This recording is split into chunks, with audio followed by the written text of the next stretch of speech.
እርግብና ወይዘሮ ባዩሽ የሀና አባት እንዳይታከሙ ብዙ ብር እንዲጠይቅ አደረገችው። ዶክተሩ እንግዲህ 800,000 ብር መድረስ እንዳለበትም ተናገረ። ወይዘሮ ሜላት ሀናን አጭበርባሪ ሌባ፣ አጭበርብረሽ እየዘረፍሽ ነው በማለትም ተናገሯት። ሀናም እውነቱን ልታስረዳቸው ብትልም በፍጹም ግን ሊረዷት አልቻሉም ወይዘሮ ሜላት። እናም ባዩሽ እንግዲህ የወይዘሮ ሜላትን ገንዘብ በዶክተሩ በኩል ለማግኘት ይህን ያክል ሺህ ብር ጠይቅ በማለትም እናም 800,000 ብር አውጥታ እንድትከፍል አደረገ። ግን ወይዘሮ ሜላት በፍጹም ስራም አላጣው አልከፍልም በማለትም ሀና ላይ አንቺ አጭበርባሪ ሌባ እያለችም ከዛ ቤት መንግላ እንደምታስወጣትም ተናገረች። ሀኒም የመጨረሻ ተስፋ ቆረጠች። ተመልሼ ስራ ቦታ አልሄድም አለች። የሚገርመው ነገር እርግብና ወይዘሮ ሜላት እንዲሁም ሀና ሆነው ሆስፒታል ተጠርተው ሲሄዱ ሆስፒታል የሄዱበት ምክንያት የውጤቱ ምልክት መስሏቸው ነበረ ወይዘሮ ሜላት። ነገር ግን ሲሄዱ የሀና አባት 800,000 ብር እንደሚያስፈልጋቸው ለሕክምና ነገራቸው። እናም እርሳቸውም እንዴት ለዚህ ነው እየጠራኸኝ ስትልም አዎ ከዚህ በላይ ዋና ነገር የለም፣ አንቱ እንደምታስቡት 200,000 ብር ነበር፣ ግን አይደለም፣ ይህን ያክል ብር አስፈልጓል፣ መድኃኒት ይህን ያክል ብር ተጠቅመዋል በማለትም ተናገረ። ወይዘሮ ሜላት ሀና ላይ አንቺ አጭበርባሪ እያሉ ጮሁባት። ሀና ስታነብ እንግዲህ መማር የተማረ ወርቁ አይወርቅም የሚባለው ነገር የሀና አባት የተጠቀሙት 180 ብር ብቻ እንደሆነ በ2 ቀን እነሱ ግን በ6 ቀን 17,000 ብር ተጠቅሟል መድኃኒት የሚል መዝግበዋል። ሀና ደግሞ 2 ቀን ብቻ ነው አባቴ ይህም መድኃኒት ለዛውም 17,000 ብር ይቀርና 200 ያልሞላ ብር ነው የምከፍለው፣ ከዛ ወዲህ ይህን ያክል መድኃኒት ተጠቅማ አያቅም ስትልም ወይዘሮ ሜላት ሊያዳምጧት አልቻሉም። እናም እቤት እየተናደዱ ሲመጡ ሰላም ምን ሆነሽ ነው እማዬ እያለች ብትጠይቃቸውም ምን ሆናለሁ ተይ ብቻ ያለሁን ስትልም ሰላም እንግዲህ የሆንሽውን ካልነገርሽ ስትል ስለ ሀና እኮ ሰራችልኝ፣ አጭበረበረችኝ፣ በአደባባይ ዘረፈችኝ አለች ወይዘሮ ሜላት። ሰላም ደግሞ ስለ ሀና በፍጹም አለች፣ ውጭልኝ ከዚህም አለች። ወይዘሮ ሜላት እናት እንግዲህ ሀንቾን በጣም ወደዋታል። አይንሽን ግለጪ፣ እዚች ልጅ ላይ አትጮህባት እያሉ እና ከወይዘሮ ሜላት ጋር ተጣሉ። ወይዘሮ አስቴር ሰላም ውድና የተከበራችሁ የቻናል ቤተሰቦች እንዴት ናችሁ? ልይ ሰላማችሁ ይብዛልኝ። ለዚህ ቻናል አዲስ ሲሆናችሁ ሰብስክራይብ ያደረጋችሁ ቪዲዮውን እስከ መጨረሻው ተከታተሉ። ኖላዊ ቀጣይ ፓርት ይዘን መጥተናል። እንግዲህ የሀና ስቃይ እንደቀጠለ ነው። ሀናን መከራዋን ያበዛችባት ወይዘሮ ባዩሽና እርግብ ናቸው። አሁን ወይዘሮ ባዩሽና እርግብ ሀናን ተፈታትነዋታል። ወይዘሮ ባዩሽ የምታደርገው ነገር የሜላትን ገንዘብ በምንም ሁኔታ በደካማ ጎኗ ተጠቅማ ሙጥጥ አርጋ መውሰድ ነው። በዶክተሩ በኩል ከዶክተሩ ጋር ተነጋግራ እሷ ተደብቃ ከውጭ ሆና የዶክተሩን አእምሮ ስባ ገንዘቡ ለእሷ እንዲገባ 800,000 ብር ጠይቃት በማለትም ተናገረች። በጣም ይገርማል። ዶክተሩም ተስማምቶ በእርግጥ ይሄን ብር ሊያወጣ አይችልም በማለትም እንዴት 2 ሆስፒታል ካንተ በፊት ሄደን እነዛም 200,000 ብር እንደሚያስከፍሉ እንጂ በፍጹም 800,000 ብር እንደሚያስፈልግ አልነገሩንም። ስለዚህ የሆነ ልክ ያልሆነ ነገር አለ ብሎ ጆሮ ተናገረው። ውጣልኝ በማለትም ጆሮ እንደወጣ ዶክተሩ አስወጣው። ከዛም ምንድነው የሆንከው ሲልም አጋጣሚ ዶክተሩ ደግሞ ሀና ብሎ ለአቶ ኖላዊ ሊናገር ሲል ልጅ ምን ሆነች? ሰላም አይደለችም? ሰላም ናት፣ ግን ሰሞኑን እያለ ጆሮ መጣ። ምንድን ነው ዶክተር ሀና የሆነችውን ነገር ምንድን ነበር አሉ አቶ ኖላዊ። እሱም ወሬውን ሲቀጥል ስለ ሀና ምንም አልሆነችም፣ ደህና ነች ዶክተር በቃ በማለትም እንዲወጣ አደረገው። በእርግጥ የህመሙን ሕክምና የሚከፍለው የወይዘሮ ሜላት ድርጅት እንደሆነ ያውቃሉ አቶ ኖላዊ። ግን ቢሆንም ደግሞ አስቸጋሪና ከባድ መሆኑንም ተረድተው እንዳለ ግን 800 ሺህ ብር መጠየቁን አያውቁም። ሀኒቾ መከራዋ እንደቀጠለ ነው። እርግብ ሀናን አሁን እየተፈታተነቻትና ትዕግስቷን እያሳጣቻት ትገኛለች። እንግዲህ ወይዘሮ አስቴር ሀንቾን በእጅጉ ወደዋታል። በዛ ላይ ደግሞ በሚገርም ሁኔታ ሙያዋም ተመችቷቸዋል። እንደውም ስነ ምግባሯ እና ፈጣሪ ሆይ ይችን የተባረከች ልጄ አድርጋት ከጉያ ታውጣትም እያሉ ይጸልያሉ። ግን ወይዘሮ ሜላት ሀናን አጭበርባሪ አረመኔ እያለች በምን ቀን ነው የገባችብኝ እያለች መጥፎ ነገር ትናገራለች። ይህን ያስተዋሉት ክላሳቸው ገብተው ጭራሽ አለች ምናሴ ሀና የምትባለዋ እንዴት ነው አጭበርባሪ ናት ሐኪም የምትባለዋ አሉት። አያቴ በፍጹም እንደዚህ የምታደርግ ሰው አይደለች። እና ታዲያ እንደዛ ከሆነ ምን ተፈጥሮ ነው? እናት እኮ ልታብድ ነው አሉት። እማዬ ስለ ሀና የምታውቀውን በሙሉ ንገረኝ ሲሉትም አያቴ ሀና ምንም ቢሆን ምንም በፍጹም እንደዛ የምታደርግ ልጅ አይደለም። የተፈጠረውን ነገር ባላውቅም ግን እስኪ ስለ እሷ ንገረኝ ልጄ አሉት። በቃ ወደ ውጭ ወተን ሻይ ቡና እያለን በነግርሽ አይሻልም ስለ ሀና ሲላቸውም በደስታ ወጥተው እሱም ስለ ሀና የተነገረውን በሙሉ የሚያውቀውን ነገራቸው። እጅግ ተገረሙ።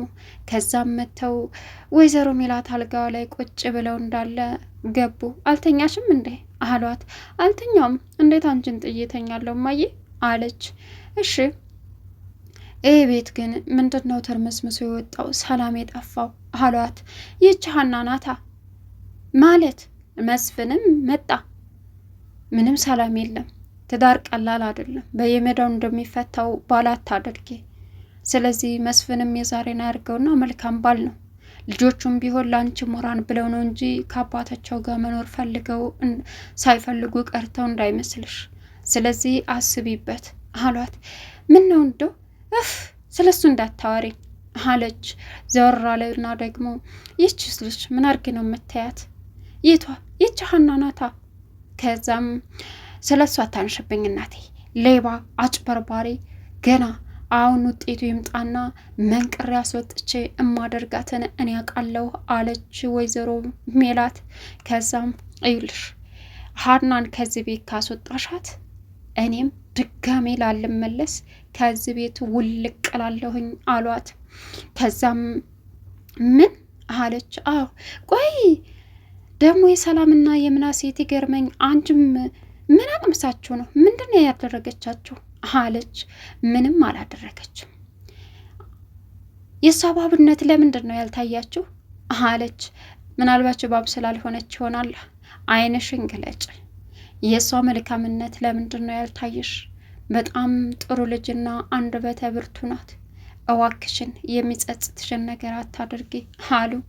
ከዛም እኔ አውቃለሁ ስትልም እንግዳውስ ሀናን ከዚህ ከቤት ካወጣሽ እኔም ድጋሚ ላልመለስ እወጣለሁ ብለው አስፈራሯት። እሷም ሀና በምን ቀን ነው የመጣሽብኝ የስራሽን እያለች ትጮኻለች። ሰላም ደግሞ የተፈጠረውን ነገር ሀና የተፈጠረውን ነገር ለሰላም በሙሉ ነገረቻት።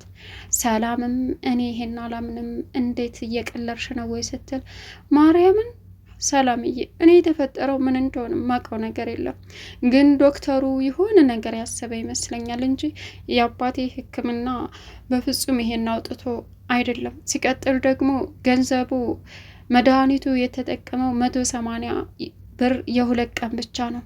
17,000 ብር ተብሎ ተጽፎበታል። እና እትዬ ላስረዳዋት ብል እድል አልሰጠኛሉ አለች። በቃማ አያቴ ታናግራታለች፣ አንቺ ተረጋጊ ብላ ሰላም እንግዲህ ጁዝ ይዛ አቶ ኖላዊ ጋር ሄዳ ጠየቀቻቸው። ሀንዬስ ሲሏት ሀንዬ ስራ የለሽም አሏት። አዎ ዛሬ ሀንዬም አሁን ከስራ ወጥታ ትመጣለች አለቻቸው። ከዛም እሺ ልጅ አንቺ መልካም ሰው ነሽ፣ እዚሁ ተወልደሽ ነው ያደግሽው ወይስ እንደኛ ተሰደሽ ነው አሏት። እኔ እዚሁ ተወልጄ ነው ያደግኩት አለቻቸው።